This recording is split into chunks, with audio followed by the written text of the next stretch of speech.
Todos os postos de gasolina de Novorossiysk estão sem combustível, segundo vários meios de comunicação. Em Moscou não há mais gasolina no momento.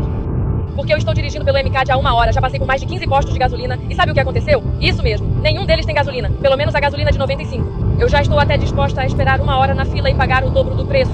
Já foi assim, mas eu paguei 2.700 por 27 litros. Onde mais se vê uma coisa dessas?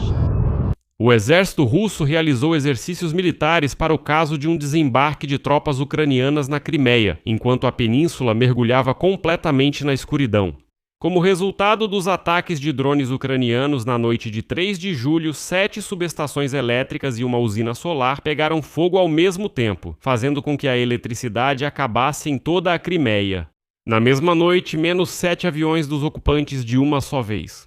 Drones do Serviço de Segurança da Ucrânia incendiaram pela segunda vez, atingiram caças na semana passada no aeródromo de Saki e atacaram os hangares do aeródromo de Gvardeyskaya na Crimeia ocupada. E menos mais uma ponte na Crimeia.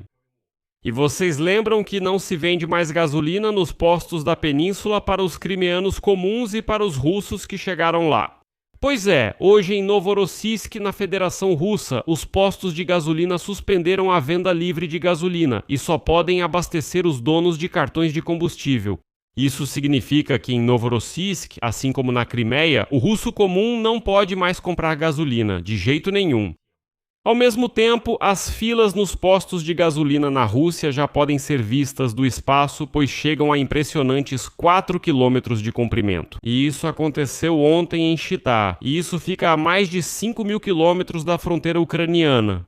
Os russos ouvem que tudo isso é fake, mas eu vou mostrar para vocês que isso é a realidade. Ao mesmo tempo, em 12 regiões da Rússia, o transporte público foi oficialmente paralisado. Enquanto isso, Putin recebe uma esmola do Cazaquistão na forma de vagões-tanque com combustível. E aqui está a refinaria da Lukoil na região de Nizhny Novgorod, sobre a qual falamos literalmente ontem, que parou completamente suas operações. Nesse contexto, após o ataque massivo dos russos a Kiev, Donald Trump recusou-se a enviar seus negociadores Vitkov e Kushner para Moscou, chamando isso de uma perda de tempo inútil apenas por uma foto. No final, ficou claro que até no entorno de Donald Trump apostaram que a Ucrânia ainda conseguiria forçar Vladimir Putin a sentar-se à mesa de negociações. Meu nome é Alexei Petit, vamos discutir esse tema juntos, mas antes de começarmos este episódio, peço que você se inscreva no canal, deixe um like no episódio e escreva qualquer comentário neste vídeo.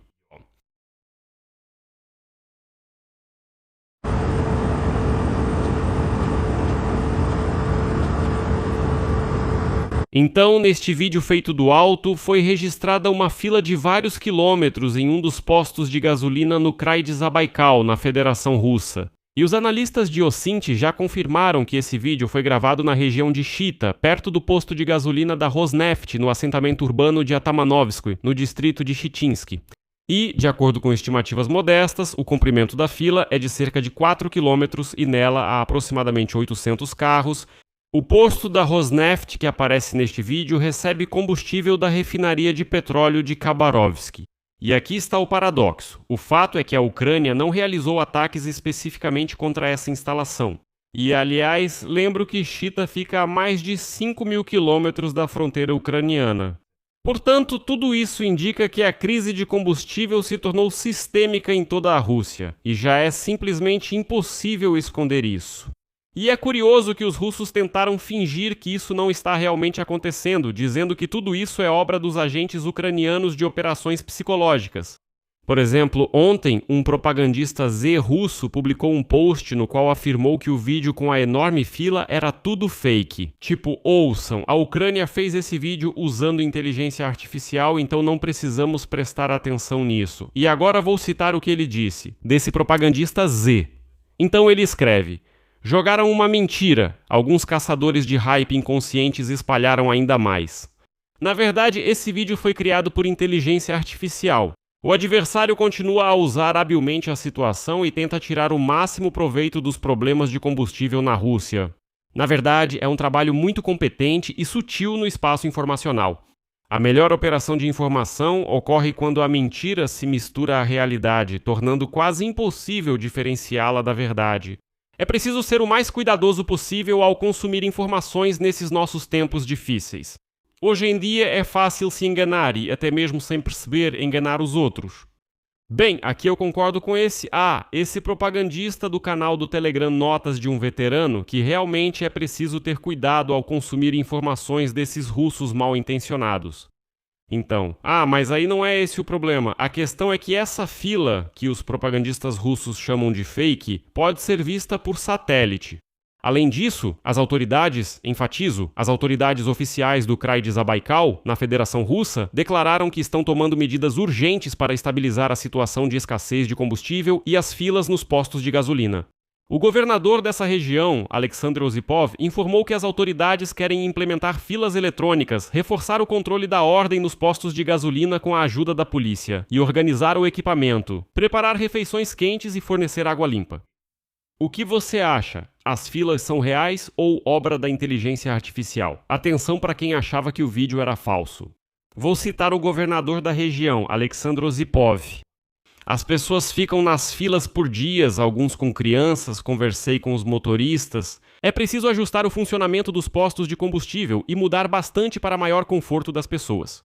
E por fim, aqui está um vídeo que mostra a mesma fila, mas já filmada de um carro passando. Ou seja, não do alto, mas direto do chão.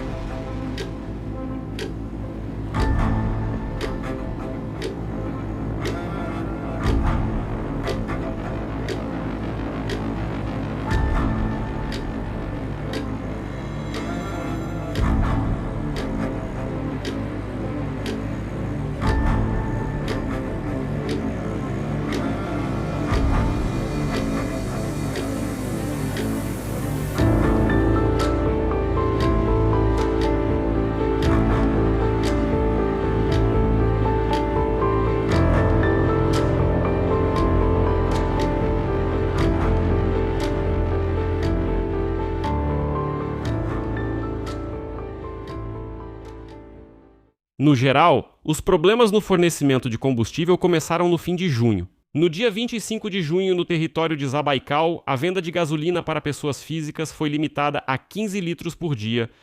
No dia 28 de junho, um regime semelhante foi introduzido na região de Irkutsk. Nos postos de gasolina da Rosneft foi estabelecido um limite de 50 litros por veículo e também foi proibida a venda de combustível em galões. Em meio à escassez, a maior rede privada de postos de gasolina, BRK. Reunindo mais de 100 postos na região de Irkutsk, Buriácia e no Krai de Zabaikal, a BRK parou de vender gasolina para pessoas físicas desde julho. Mais uma vez, estamos falando de regiões que ficam a milhares e milhares de quilômetros da fronteira com a Ucrânia. Bom, aparentemente eles também esperavam que essa guerra sangrenta e bárbara dos russos contra a Ucrânia nunca os afetaria. Tudo isso resulta dos ataques massivos das Forças Armadas da Ucrânia às refinarias de petróleo russas. Só ontem nós discutimos juntos a resposta aos russos pelo ataque a Kiev, em particular o ataque à refinaria de petróleo Nizhegorod Nefteorg Syntes, que pertence à Lukoil. E hoje mesmo a empresa declarou que a refinaria da Lukoil parou completamente o processamento de petróleo. Ocupando o quarto lugar na Rússia em capacidade e o segundo em produção de gasolina, a refinaria na região de Nizhny Novgorod foi atacada na quinta-feira.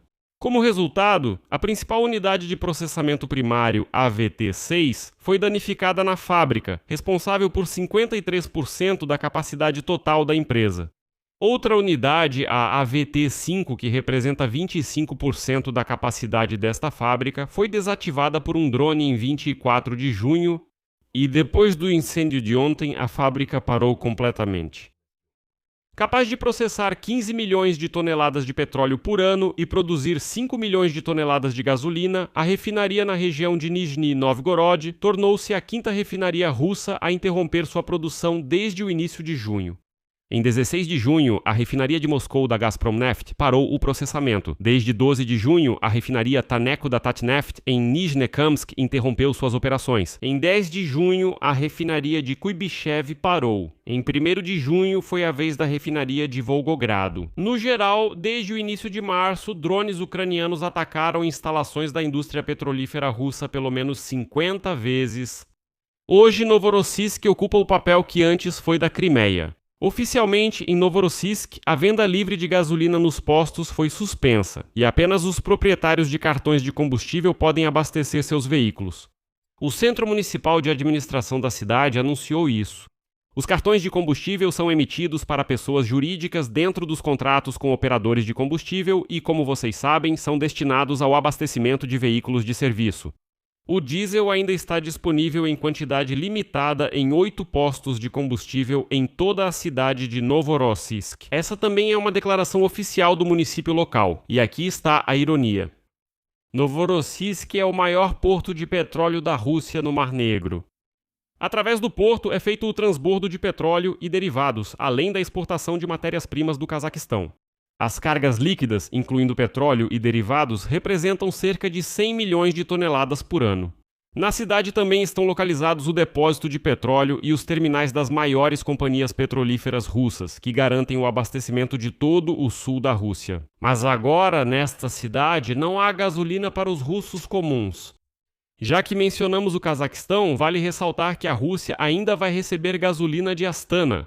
Os cazaques vão enviar aos russos 50 mil toneladas de combustível como ajuda humanitária. Olha, eu nunca vi uma humilhação dessas antes. A Rússia, um país que não passa de um posto de gasolina que vive falando sobre sua grandeza, agora está mendigando pelo mundo e pedindo ajuda humanitária em forma de gasolina.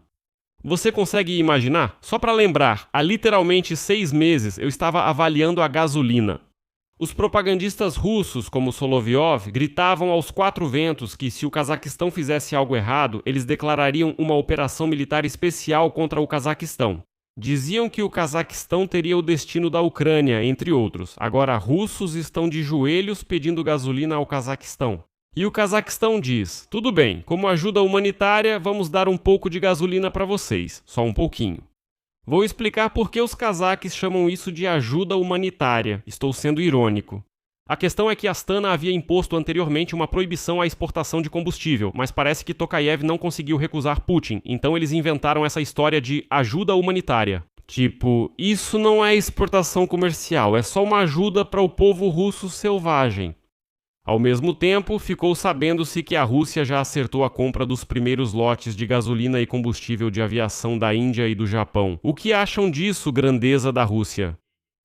Essas histórias sobre a grandeza dos russos são infinitas, mas vou destacar com uma única citação.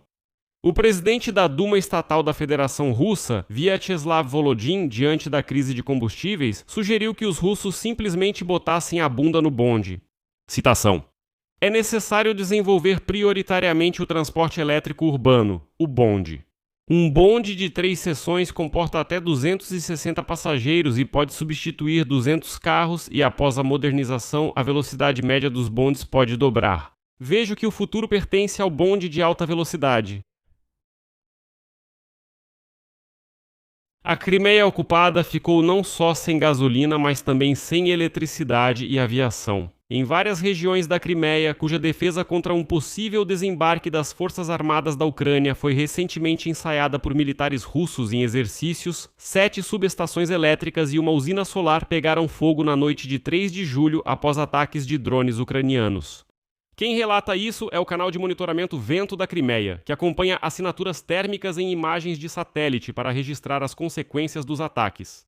Nesta noite, subestações em Belogorsk, a cerca de 40 quilômetros da capital da Crimeia, Simferopol, pegaram fogo. Também pegaram fogo usinas elétricas em Marianovka, Stary Krim, na cidade de Saki e em Dzhankoi. No final, as chamadas autoridades locais relataram cortes de energia em todo o território da Crimeia.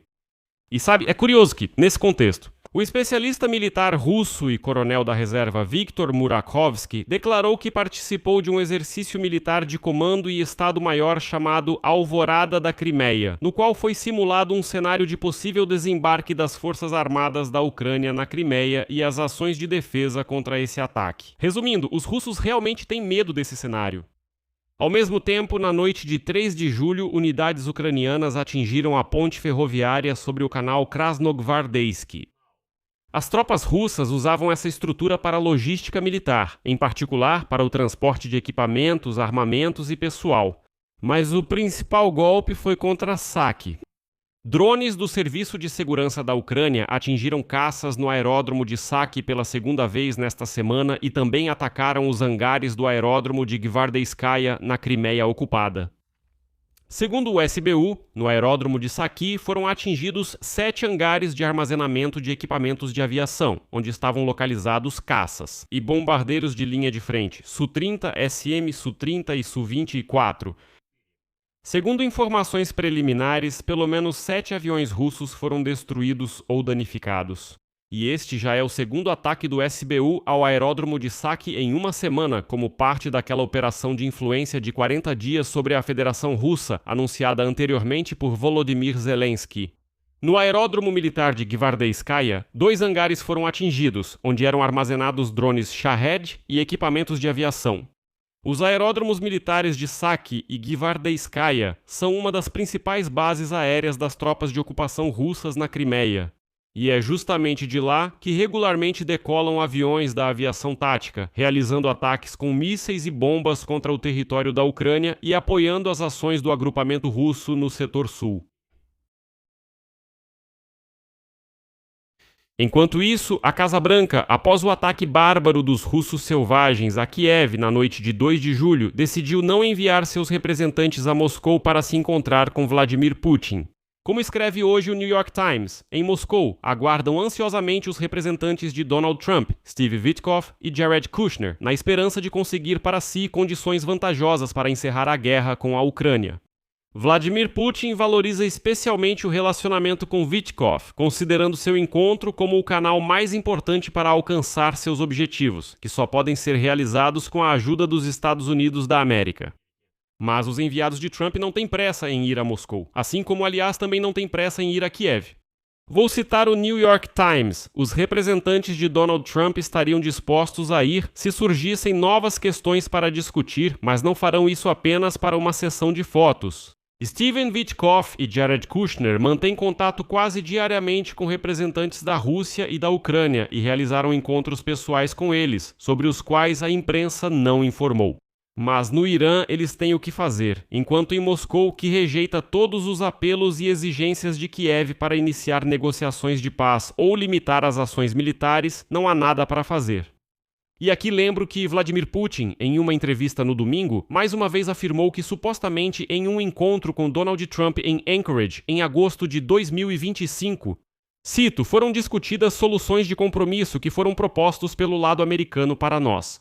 E segundo ele, novamente cito, nós pensamos não imediatamente, mas pensamos e dissemos, sim, nós concordamos.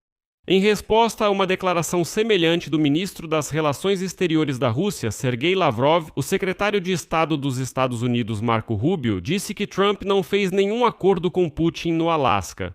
Cito, houve apenas uma proposta, mas nenhum acordo foi alcançado. Putin, desde então, recusou-se a se encontrar com Vladimir Zelensky, que o convidou pessoalmente para resolver o conflito.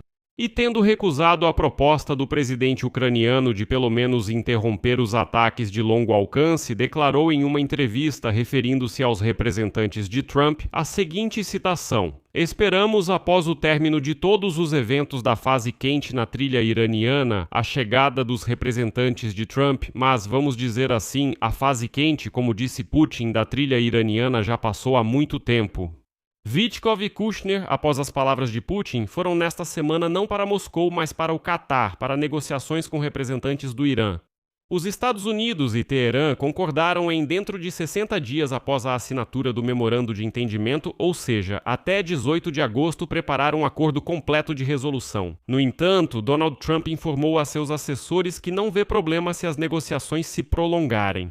Isso dará aos participantes mais tempo para discutir o programa nuclear da República Islâmica do Irã, por isso Witkoff e Kushner podem lidar com a questão iraniana por mais de um mês. E é aqui que o New York Times escreve que Putin ficou muito preocupado com isso, porque eles ainda tinham esperança de voltar a essa linha de negociações.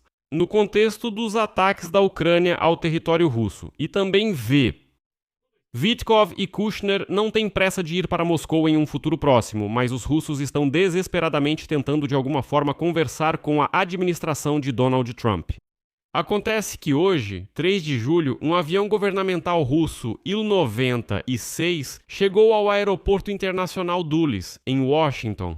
Não se sabe exatamente quem está a bordo, mas há uma suposição de que o Kremlin enviou seus diplomatas para implorar a Donald Trump por encontros e negociações.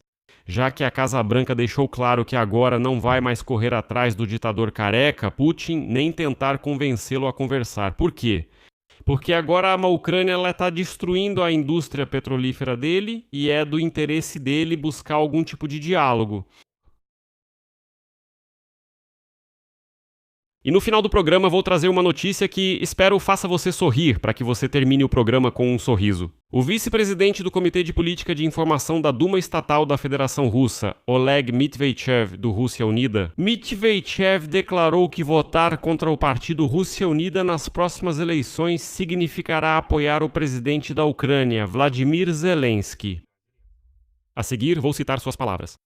Recentemente, Zelensky deu a entender que sonha com a derrota do Rússia Unida nas eleições de outono e fará tudo o que for possível para isso. Agora, diante do eleitor russo, basicamente há uma escolha simples. De que lado ele está? Com Putin ou com Zelensky, hein? Se está com Putin, vota no Rússia Unida. Se está com Zelensky, vota contra. Não há outra opção para você. Fim da citação desse Medvedev. O que acha disso? Ou seja, se você não vota no partido do careca desgraçado do Putin, então automaticamente você é um traidor da Rússia. Se você vota em outra pessoa, ou melhor, se você não vota no partido do Putin, então você está 100% do lado do Zelensky. Mas o engraçado é que a declaração foi feita justamente quando a popularidade da Rússia Unida estava caindo. De acordo com os dados do VT-Sion, a popularidade da bancada vinha caindo desde o início do ano, e no final de abril era de 27,7%. No entanto, após a mudança na metodologia da pesquisa em junho, ele subiu um pouco para 32%. E se seguirmos a lógica desse membro da Rússia Unida, então acontece que na Rússia o apoio ao Zelensky, é até maior do que na Ucrânia. E diziam que ele era ilegítimo. Bem, vou encerrar por aqui. Escreva sua opinião e suas conclusões nos comentários deste episódio. Inscreva-se no canal, ative o sininho e não se esqueça de deixar o like. Por hoje é só. Cuidem-se. Até mais. Legendas.